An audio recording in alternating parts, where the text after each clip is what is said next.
बिस्मिल्लाहिर्रहमानिर्रहीम अस्सलाम वालेकुम वरहमतुल्लाहि वबरकातुहू अल्लाहुम्मा सल्लि अला मुहम्मद व आले मोहम्मद रब्बि इश्रह ली सदरी वयस्सिर ली अमरी वहलुल उक़दतम मिन लिसानी यफ़क़हू क़ौली आमीन। ख़वातीन हज़रात, आप देख रहे कुतुब ऑनलाइन और मैं हूँ बिलाल हाफ़िज़ साहब हमारे साथ हैं। अस्सलाम वालेकुम सर। वालेकुम अस्सलाम।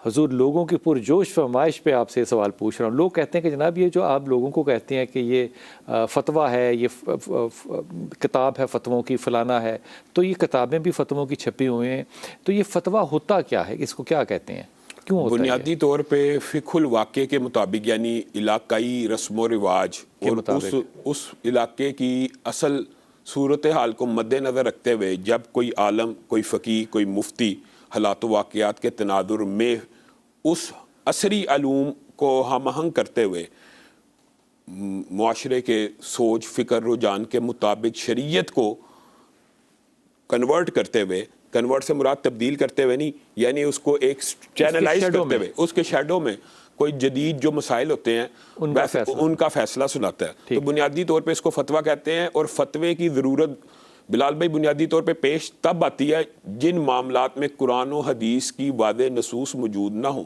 मसलन अगर आज कोई ये पूछेगा कि जी 5 नमाज पढ़ना फ़र्ज़ है या सुन्नत है, इसमें फतवा नहीं होता। ये अब आम फहम बात है। फतवा उन असरी अलूम के मुताबिक होता है। मसलन टेस्ट ट्यूब बेबी का मसला आया तो फिर शरीयत के मुताबिक फ़ैसला करना था कि टेस्ट ट्यूब बेबी मियाँ बीवी ही का मिलाप होना चाहिए या गैर मर्द भी हो सकता है या निकाह के बगैर भी हो सकता। तो इन जो असरी नए मसाइल पैदा होते हैं, उलमा जो फतवा दे रहे हो, यानी कि जो अपनी राय देना, ठीक है, मजहबी राय, मजहबी फतवा बुनियादी तौर पे मजहबी राय ही को कहते हैं। और फतवे का ये भी 100% दुरुस्त होना भी जरूरी नहीं है, क्योंकि उस शख्स ने अपनी समझ और शऊर के मुताबिक दिया। बल्कि हदीस इसके मुताबिक आती है कि जो बंदा इज्तिहाद करते हुए जिद्दोजहद करके कुरान और सुन्नत की नसूस के मुताबिक सही फतवा दे देता है उसको दोहरा अजर है। और जो सही फतवा नहीं भी दे पाता उसको भी एक अजर जरूर मिलता है। हाँ, तो उसको एक अजर इसलिए मिलता है कि उसने अपनी नीयत। इसमें लफ्ज जो एक इस्तेमाल हुआ ना हदीस में, वो है पूरी ईमानदारी और इल्म के जोर। बस ये बात है कि इंसान की नीयत साफ हो, इज्तिहाद सही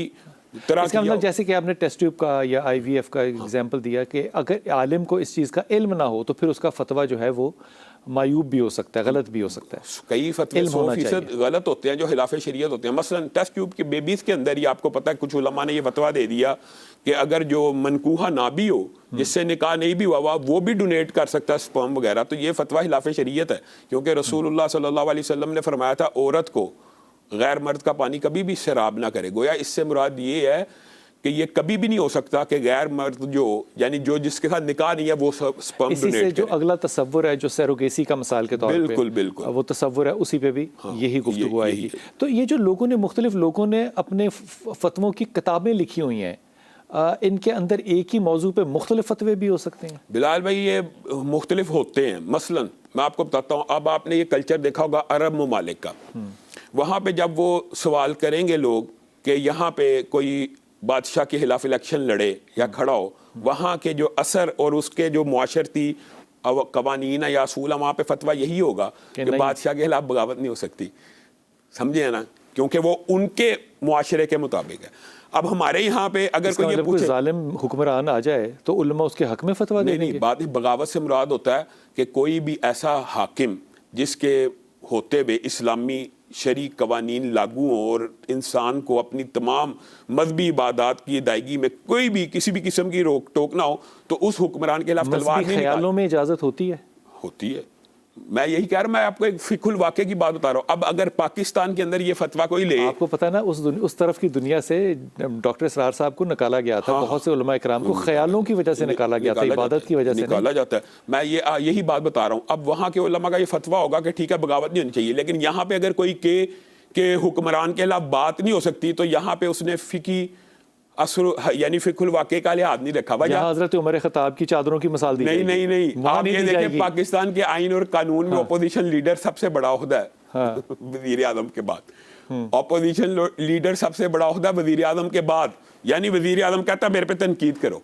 तो पाकिस्तान के लॉ और आइन में तो तनकीद की इजाज़त है, शरीयत में इजाज़त है। शरीयत के अंदर जो खलीफतुल मुस्लिमीन होना, बिलाल भाई सही कानून यही है कि अगर खलीफतुल मुस्लिमीन हो उसके खिलाफ कोई बंदा एजिटेशन करते हुए, एजिटेशन नहीं, उस पर सवाल उठाया जा सकता। अगर वो कि मैं खलीफा हूँ, रसूलुल्लाह सल्लल्लाहु अलैहि वसल्लम ने फरमाया एक खलीफा की मौजूदगी में कोई दूसरा अपने आप को खलीफा क्लेम करे तो उसको तहकीक कर दिया जाएगा। नहीं तो जो पहला खलीफा बनता है वो डेमोक्रेटिकली बनता है या खुद ही शुराइयत से बनता है, शुराइयत, शुरा से, शुरा से, असेंबली से, पार्लियामेंट से, लोगों की आप ये मुशावरत समझ से। लें जो हमने पाकिस्तान के अंदर, आपको पता ज़िया-उल-हक के दौर में इन्होंने इस पार्लियामेंट का नाम शुरा भी रख दिया था आपके इल्म में पूरी इस्लामाइजेशन की एक, चले जो भी था, तो वो शुरा होती ज़रूर है। भाईजान हमने तो उस ज़माने में 11 बजे नमाज पढ़ते हुए लोगों को देखा क्योंकि जनरल साहब ने आना होता था। आमना हमारे साथ कॉलर है जी, अस्सलाम वालेकुम।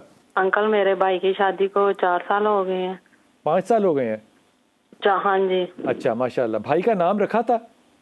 उस्मान अनवर। उस्मान अनवर, माशाल्लाह। और किससे की उस्मान अनवर की शादी बेटा? 4 साल हो गए हैं, तो उसकी बेगम का नाम है हुमैरा। अच्छा। तो अंकल उनकी मतलब बच्चा भी कोई नहीं है अभी तक ना। अच्छा अंकल फिर हमें बच्चों पुप्पों को तो होती है कि मतलब भाई के बच्चे हो, हमारे घर में भी कोई रौनक हो। बात तो तुम्हारी सही है, लेकिन एक सेकंड ठहरो जरा, हाफिज साहब को इसमें शामिल करता हूँ। अगर शौहर को ही नहीं प्रॉब्लम इसमें तो फिर बाकियों की क्या हद होगी? वैसे तो ये बात जो आपने की है ये लॉजिकली दुरुस्त है कि मियाँ बीवी राजी तो क्या करेगा कादी, लेकिन बहरहाल ये मुआशरे में हमारे ये भी एक प्रेशर होता है बहुत, और बल्कि कई दफ़ा ऐसा होता है कि वो इर्द गिर्द वाले जल्दी औलाद के ख्वाहिशमंद। तो प्रेशर बीवी ले, प्रेशर शौहर ले। बुनियादी तौर पे तो ये हक उनका, अगर उनको कोई मसला मसाइल है वो इलाज की तरफ जाएं, और अगर वो शरीयत के मुताबिक सिर्फ रूहानी इलाज करना चाहते हैं तो उसकी जो पहली शर्त है, बिलाल भाई आज मैं ये कहना चाहता हूँ, जो भी रूहानी मसला पूछता है, पहले जो अभी आपने बात की थी कि ज़िया साहब के दौर में 11 बजे नमाजें, तो नमाजें चले 11 बजे ना पढ़े लेकिन नमाजें पढ़े सही, पढ़े सही, और उसके बाद ये वजीफ़ा करें, रब्बी ला तदरनी फ़र्दम व अंता खैरुल वारिसीन, ये 313 मरतबा हर नमाज के बाद पढ़ें 40 दिन। अल्लाह रब्बुल इज़्ज़त ज़रूर औलाद सालिहा ने नसीब करेगा अगर, हाँ, और वैसे भी कसरत से अस्तगफिरुल्लाह अगर बंदा पढ़े तो अल्लाह ताला उसको बेटे इनायत करता है। वाह माशाल्लाह। ये आमना बेटा ये बात देखो, इसमें थोड़ा सा ना बैक फुट पे रहो कि अगर मियाँ बीवी को प्रॉब्लम नहीं है तो तुम उनके वजीफ़ा हाफिज साहब का दो ज़रूर, पढ़ना चाहें पढ़े। इंसान किसी को मजबूर तो नहीं कर सकता ना, तो ये तौफीक खुदा, ये तो एक नसीहत है, कोई कबूल करना चाहता है, बस इससे ज्यादा नहीं। और मैंने अल्लाह ने रसूलुल्लाह को कहा है, हाँ, तू सिर्फ पैगाम दे, लोगों के दिलों को बदलना जो है वो मेरा काम है। और ये बड़ा मशहूर किस्सा है, और इसमें लोगों को मेरे ख्याल में थोड़ी सी इसमें लेवल ऑफ टॉलरेंस है ना, मुझे लगता है कि इसके पीछे बहुत बड़ी हिकमत है। वो जो बुज़ुर्ग की अल्लाह के रसूल सल्लल्लाहु अलैहि वसल्लम को अल्लाह ताला ने होल्ड ऑन करके कहा कि नहीं, ये जो आदमी है पहले इस ब्लाइंड आदमी का, इस अंधे का, इसका पहले जवाब दो। ये लेवल ऑफ टॉलरेंस पता नहीं, हम जो अक्स है ना, जो निचोड़ है सुन्नत का, हदीस का, वो नहीं निकालते कि इसका पस मंज़र और पेश मंज़र जो है वो भी होगा कोई। इसकी बुनियादी वजह तो मैं ये समझता हूँ कि हम लोग पढ़ने में, डायरेक्ट पढ़ने में बहुत निकम्मे हैं। बिलाल भाई एक बात, ये जो आपने बात की है ना, ये भी एक, ये स्टेजेस भी होती है, बिल्कुल नसीहत की भी कुछ स्टेजेस हैं, लेकिन अगर आपके पास हकीकी कुव्वत नाफिजा हो ना, तो फिर रसूलुल्लाह की दूसरी हदीस भी है कि फिर आप जुबान से नाफिज भी कर सकते हैं। मतलब मेरा बेटा, फिर आप तलवार से नाफिज भी कर सकते हैं। मैं ये कह रहा हूँ कि जब कुव्वत नाफिजा मौजूद हो ना, ये मुख्तलिफ स्टेजेस होती है। आपको रियासत इस्लामी बनानी पड़ेगी। रियासत भी छोड़े, कुव्वत नाफिजा जरूरी नहीं रियासत में हो, आप कि अगर बीवी आपकी फरमा बरदार है, बच्चे फरमा बरदार है, आपके पास कुव्वत नाफिजा मौजूद है, बहुत अच्छी बात, आपके पास मौजूद है, आप अपने बेटे को हुक्म कर सकते हैं, बेटा नमाज पढ़ो।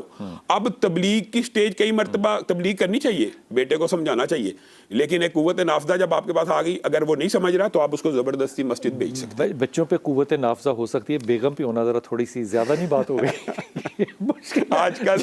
आजकल तो बेगमों की कुव्वत नाफिजा हज़रत उमर के दौर में काफी मशहूर वाक़या है। बात ये है कि बेटी माशाल्लाह हर तरह से बिल्कुल ठीक है, कद भी ठीक है, डबल MA किया हुआ है उसने, उसका 5 साल हो गए। हम को 50 आदमी मेरा ख्याल में हमारे विजिट किया है, कल भी एक आए थे, पता नहीं वो खामोश हो जाए, मेरी समझ से नहीं। माशाल्लाह हम फैमिली बिजनेसमैन लोग हैं, अच्छी हमारी राइन फैमिली से बहुत बड़ा तल्लुक वास्ता है, तो काम नहीं बन रहा है, वो किसी ने बंदिश की है या ऐसा नहीं, मैं इस पर वैसे बिलीव नहीं करता। हम सब अच्छे लोग हैं, अच्छे अल्लाह के हुक्म पर काम करने वाले हैं, नमाजें पढ़ते हैं, कुरान पाक भी पढ़ते हैं, डेली सारा कुछ होता है। ये पता नहीं क्या बाबा कि इसका रिश्ता नहीं हो रहा बेटी। जो वजीफा करना है बेटी ने वो ये है जो कि हाफिज साहब देंगे। जनाब एक वजीफा मैं ये भी पहले बताना चाहता हूँ, पढ़ने से भी पहले, कि बच्चियों की जब उम्र शादी के करीब हो जाए, 16, 17, 18, 19, 20, 21, ये डबल MA तक नहीं इंतजार करना।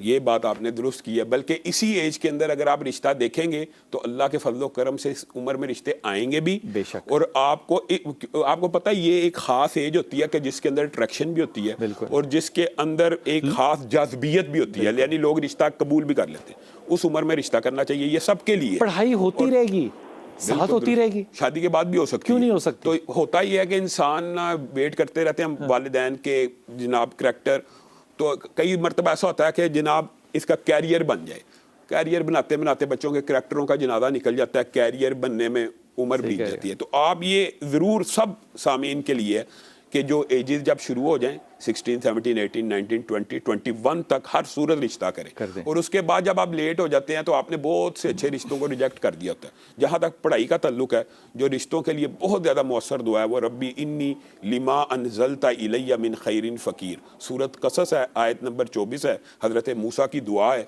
हज़रत मूसा अल्लाह से रोटी मांग रहे थे तो अल्लाह ताला ने रोटी वाली भी दे देता हूँ, पकाने वाली का भी इंतज़ाम कर दिया। कैसा अल्लाह है।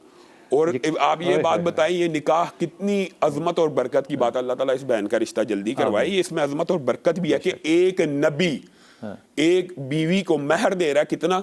10 साल की खिदमत। निकाह में ये अजमत जरूर है कि 10 बरस अपने ससुर की खिदमत का महर तय किया। तो ये अंबिया अगर इतना इतना बड़ा महर तय करते हैं तो गोया ये एक पकीज़ा और मुबारक और मुतहर रिश्ता है कि। लेकिन बिलाल भाई फिर बात बड़ी अच्छी आपने बात की, वो जो खिदमत की थी हज़रत मूसा अलैहिस्सलाम ने अपने ससुर की शादी से पहले, वो महर के तौर पे, महर नहीं, शादी का महर ये तय हुआ था कि 8 साल करूंगा या मैं 2 साल अपनी तरफ से ऐड करूंगा, आपके और मेरे दरमियान है ये बात। और बिलाल भाई अगर बात आई है ज़िमनी तौर पर तो ये भी देखें कि उम्मत मुहम्मदिया में सबसे आला शादी कौन सी थी? सैयदा फातिमा की और हज़रत अली की शादी है। और मुझे बताएं कि कोई ऐसा ससुर भी हो सकता है जो अपने दामाद से पूछ रहा क्या है तेरे पास मेरी बेटी को महर देने के लिए? तो अली कह रहे हैं आपको पता ही है, आपने मुझे, मेरे पास कुछ भी नहीं, तो क्या कह रहे हैं?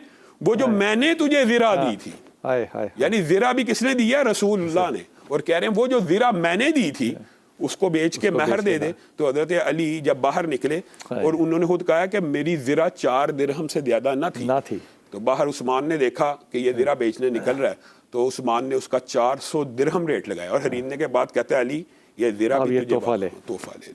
तो ये अगर हम नेकी की तकवे की बुनियाद के ऊपर, अच्छा ये रसूलुल्लाह सल्लल्लाहु अलैहि वसल्लम की एक हदीस भी जहन में आ गई है कि अगर तुम्हें किसी का दीन पसंद आ जाए और तुम वहाँ पे रिश्ते ना करो तो फिर ज़मीन के ऊपर फितना और फसाद यानी जना। अल्लाह अकबर, अल्लाह अकबर। और मैं ये बात होता हूँ जब आप ये चीज़ें पढ़ते हैं ना, जैसे हाफ़िज़ साहब बताते हैं ना, तो इनमें एक तो बात होती है किरदार की, एक बात होती है ईमान की कि हज़रत उस्मान का, हज़रत अली का, हज़रत मूसा का जिक्र आएगा तो ये बड़ा अकीदत की बात है। लेकिन आप जब इनका कॉन्डक्ट देखते हैं ना, काम देखते हैं, तो आपको उन शख्सियतों से, पैगम्बर एक अलग चीज़ है लेकिन वो जो शख्सियत है ना आपको उससे मोहब्बत होने लग जाती है कि क्या ससुर है, क्या दामाद है। वो कहते हैं जो मैंने दी थी वही जाके बेच दो और जाके, क्या खुदा की कसम रिश्ते हैं, जरा समझने की कोशिश कीजिए। जी मेरा बेटा, बहन के लिए पूछना था। जी बेटा। बहन का नाम सादिया है, उसे ना ख्वाब आते हैं, वो ख्वाब में ना अजीब सी चीज देखती है कि जो उससे यानी कि मुखातिब भी होती है और उससे तंग भी करती है। ये अजीब चीज क्या है सर? वो ऐसा होता है कि वो कहती है इंसान की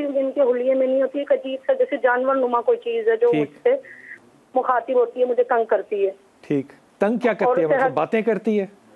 जी, उसका नाम लेती है और उसे हकीकत में भी वो चीज कभी कभी अपने आसपास महसूस होती है, उसे आवाजें आती हैं। सादिया की कितनी उम्र है? सादिया की 32। शादीशुदा है?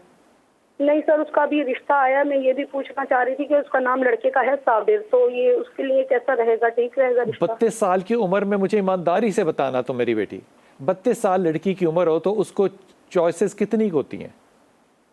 बहुत अच्छी बात की। अब यहाँ पे भी अगर ना कह के कैसा होगा वो, तो मतलब क्या मैं कहूँ, फिर ये ख्वाब ही आएंगे और क्या होगा। मैं बड़ी ईमानदारी से कह रहा हूँ, तो मुल्तान से बात कर रही थी, मैं खुदा की कसम तंज नहीं कर रहा। नहीं बिलाल भाई, ये कुरान की आयत है जो आपने बात की, शाविरहुम फिल अम्र, भाई मशवरा कर लिया ना बस, तो अब अज़म करके तवक्कल अल्लाह करो। बेहतरीन लड़का है, बेहतरीन लड़का है, शरीफ लड़का है, सुलझा हुआ है, सुनने वाला है, सादिया की डांट खाने वाला है, और क्या चाहिए। अब यहाँ पे भी अगर मतलब मैं क्या कहूँ तुम्हें, शादी करो उसकी और इन ख्वाबों की कोई ताबीर नहीं, इनके ऊपर मत जाना। लेकिन बिलाल भाई ख्वाबों की ताबीर होती है, लेकिन ये जो ख्वाब है ये तो 100% शैतानी ख्वाब है। और शैतानी ख्वाब, क्योंकि वो बेटी है मैं इसलिए उसको कह नहीं रहा, लेकिन शैतानी जो ख्वाब होता है ना बिलाल भाई, जो शैतान की तरफ से इल्का होता है, वो परेशान करने के लिए होता है बंदा मोमिन को। उसकी भी 3 सूरतें ज़ायल करने की, तीनों चीज़ें मिसाल दे रहा, ला हौल वला कुव्वता इल्ला बिल्लाह या औज़ बिल्लाह पढ़ के बाएं तरफ थूक दिया जाए। फिर या अगर आपको ज्यादा ही खौफ आ रहा है तो आप 2 रकअत नफल पढ़ लें, फिर भी खौफ बाकी है तो सदका दे दें। ये 3 चीजें जो बंदा कर ले और वो समझे कि शैतानी ख्वाब की तबीर निकलेगी, गोया उसने शरीयत की असूलों को नहीं समझा, कभी भी तबीर नहीं निकलेगी, वो तबीर जाहिर हो है सस्पेंडेड ख्वाब, वक्त रुक जाता है, मुअल्लक हो जाती है। लेकिन जो ख्वाब अच्छे होते हैं, कई मरतबा इंसान को उसका पता नहीं लगता कि ये अच्छा या बुरा है, वो जरूर मुअब्बिर से पूछ लेने चाहिए, मशवरा लेना है मुअब्बिर से। हाँ, जो ख्वाबों की तबीर का इल्म जानता है उससे और आपका मोहसिन हो, ताकि अगर बुरी ख्वाब हो तो वो उसकी ताबीर ना बताए। ये आपने बिल्कुल 100% दुरुस्त बात की, क्योंकि कई मरतबा ताबीर जल्दी से निकाल देने से भी तबीर तेजी से आसमान की तरफ जाती है। ये जो बात है ना, ये आपका ख्याल होगा कि ये कोई फलसफे की बात हो रही है, ये फलसफे की बात नहीं है। ये रसूलुल्लाह सल्लल्लाहु अलैहि वसल्लम ने कहा था कि कई मरतबा इंसान की नजर ऊंट को हंडिया तक पहुंचा देती है, अगर नजर पहुंचा देती तो अल्फाज नहीं पहुंचा सकते। बिस्मिल्लाहिर्रहमानिर्रहीम। मैं जो आपसे अर्ज़ कर रहा था ना ख्वाब की बात, फ्रॉइड ने ख्वाबों की ताबीर की। फ्रॉइड वियना में रहता था, अब वहाँ पे आबादी बहुत कम थी, लेकिन उसके बावजूद उसने जो केस स्टडीज़ की और उनकी डिटर्मिनेशन की, आपको हैरत इस बात की नहीं होगी कि उसने कभी इमाम जाफ़र सादिक को नहीं पढ़ा होगा, उसने कभी इमाम इब्न सीरी को नहीं पढ़ा होगा, लेकिन फिर भी इन तीनों की जो डेफिनेशंस और जो सिम्बोलॉजी और साइनोलॉजी, यानी कि इशारे जो होते हैं, उनकी जो इंटरप्रिटेशन का तरीका होता है वो एक ही है, बराबर है। एब्सोल्युटली। यानी बिलाल भाई, बुनियादी तौर पे शरीयत से जो हमें ख्वाबों की रहनुमाई मिलती है, उसके अंदर ये बात मिलती है कि चंद ख्वाब होते हैं बिल्कुल लगव होते हैं, जैसे कुरान पाक में फजूल वो इसलिए होते हैं कि इंसान ने आज गोश्त खा लिया है, इंसान ने जो चीज़ खाई है उसके मुताबिक ख्वाब आ गए। दूसरी चीज़ ये है जो बड़ी शरीयत ने भी इसको एड्रेस किया, वो ये है इंसान को किसी चीज़ का खौफ है या इंसान को किसी चीज़ की ख्वाहिश है, तो खौफ भी ख्वाब में आ जाता है। खौफ लाशऊर से उठ में आता है और वो ख्वाब की शक्ल इख्तियार कर लेता है। तो जो खौफ की ख्वाबें होती है ना, उनकी भी ताबीर नहीं होती। इसी तरह जो ख्वाहिशात पे मबनी ख्वाबें होती है ना, उसके अंदर जो ज्यादातर होती हैं, उनके अंदर मुअब्बर ने फैसला करना होता है कि एक बंदे की ख्वाहिश है मैं उम्रा करूं, वो हर रोज देख रहा है मैं उम्रा कर रहा हूं, तो क्या वाकई ये उम्रे की ताबीर वाली ख्वाब है? ये जज करना मुअब्बर का काम होता है, क्योंकि ख्वाहिश होती है कि मैंने हज करना, और एक ख्वाब है जो है ही रूहानी, एक ख्वाब होता है जो 100% अल्लाह की तरफ से आता है इंसान के जहन में, यानी जिसका कोई वहम गुमान भी नहीं। इंसान सोया, इंसान ने औकाब देख लिया, ना लाशऊर में था ना शऊर में था, वो एक ख्वाब। उसके जो साइंस हैं ना, जो उसके सिंबल्स हैं, वो बिल्कुल मुख्तलिफ होते हैं। और एक ख्वाब बिलाल भाई 100% शैतानी भी होती है, जो मसलन इंसान को ख्वाब में बिलअमूम, अगर बात आई है ज़िमनी तौर पे, तो बिलअमूम ये जो ख्वाब आती है ना, ये मैं बताना इसलिए भी चाहता हूँ, 100% शैतानी ख्वाब होती है कि मेरी वाइफ किसी से गलत बातें कर रही है या अपने जो महरम रिश्ते हैं वो किसी और से, ये 100% शैतानी ख्वाब होती है। ये शैतान इंसान के दिल में वहम डालता है। ये जो आवाज़ आती है लोगों को आमतौर पे कि ये पढ़ा करो, ये क्या ख्वाब? इसके अंदर भी 2 चीजें हैं मुअब्बिरीन ने बयान की। अगर तो पढ़ाई देने वाला और पढ़ाई जो दी जा रही है वो शरीयत के मुताबिक है तो रूहानी ख्वाब है, और अगर शरीयत के मुताबिक नहीं है तो शैतानी ख्वाब है। मतलब कि अगर ख्वाब में एक बंदा आया और वो कह रहा है फलां कुरान की आयत पढ़ो, तो 100% रूहानी ख्वाब है, इसके अंदर कोई लेकिन एक बंदा ख्वाब में आया और वो आके कह रहा है अपने घर के चारों तरफ कील ठोंक दो, ये 100% शैतानी ख्वाब है, इससे जज हो जाता है। ये जुमला आया था जो मैं नहीं पढ़ा। बिस्मिल्लाहिर्रहमानिर्रहीम। हाफ़िज़ जी, जो बच्चों के नाम से बात हो रही थी, हमज़ा और हसन की बात हो रही थी, पहले तो तालीम के हवाले से बता दें कि अगर बच्चों की तालीम के लिए अच्छा करना हो तो क्या वजीफ़ा करें? बिलाल भाई, बुनियादी तौर पर मैं ये समझता हूँ कि आज बच्चों की तालीम के लिए माँ बाप को फ़िक्रमंद होना चाहिए, बिल्कुल, लेकिन मैं ये समझता हूँ कि कैरियर बिल्डिंग की बजाय करैक्टर बिल्डिंग पे ही तवज्जो देनी चाहिए। हमारा पूरा का पूरा मुआशरा तालीम बराए कैरियर के पीछे भाग रहा है। जैसे इन्होंने कहा पायलट बन जाए, बुनियादी तौर पे ये जो तालीम का फ़लसफ़ा 100-150 साल से मुआशरे में राइज हुआ है, ये है कि तालीम हासिल करो ताकि कुछ टके कमा लिए जाएँ। तालीम बराए हसूल मादा, इसने इंसानियत का बेड़ा गर्क आप अपनी ज़िंदगी में, हाँ? बड़ा कुड़ेंगे आप अपनी ज़िंदगी में। मैं कहता हूँ आप ये मेरी बात करते हैं, बड़े बड़े मजहबी घरानों के अंदर भी बच्चों को ये कह दिया जाता है, ये जुमला जो एक किस्म का खिलाफ शरीयत है, पढ़ ले कुछ कमा लेगा। ये बिलाल भाई तालीम बराए तरबियत होनी चाहिए, तालीम बराए हसूल मादा, ये कैरियर बिल्डिंग, करैक्टर बिल्डिंग कहाँ है? हाँ, तालीम के लिए फ़िक्रमंद हों, लेकिन बच्चों की तरबियत करें कि उनका करैक्टर अच्छा हो। जब मैं आपको 100% गारंटी से कहूँ, वो माँ बाप जो बच्चों की सिर्फ तालीम के ऊपर तवज्जो करते हैं, वो उनको 90% नंबर दिलवा दे, वो बच्चे फिर बाहर जाके कमाते हैं और वालिदैन उनकी आमद का इंतज़ार कर रहे होते हैं। ये जो हाफ़िज़ साहब बात कह रहे हैं ना कि तालीम बराए ज़िंदगी में कमाई, हसूल मादा, इसके लिए अब जो नया सिस्टम आप देख रहे हैं, जो कि मेरे जैसे शख्स को नहीं पता था, वो ये कि जितनी भी बाहर की यूनिवर्सिटियां हैं उन्होंने अपने छोटे छोटे कैंपसेस यहाँ पे खोले हैं। बिल्कुल खोले। और वो जो छोटे छोटे कैंपसेस हैं वहाँ पे वो आपके ओ और ए लेवल के बच्चों को लेंगे, यहाँ से उनको पढ़ाकर फिर वो अपने मुल्क में और अपनी यूनिवर्सिटी में, यानी कि नर्सरियाँ जिस तरह होता है ना, जैसे जेलम में PMA की अकेडमी बनी हुई है। अब ये देखिए, वो बच्चा जिसको आपने बराए हसूल मादा जिसकी सारी ज़िंदगी ट्रेनिंग की है, वो आपको पैसे तो भेजता रहेगा लेकिन आपकी गम खुशी में शामिल नहीं होगा। शाह जी पैसे भी नहीं भेजते, नहीं, पैसा बनाने वाली मशीन बन जाते हैं ना। तो हाँ, जब करैक्टर ही नहीं रहा, जब करैक्टर ही नहीं रहा, फिर उन्होंने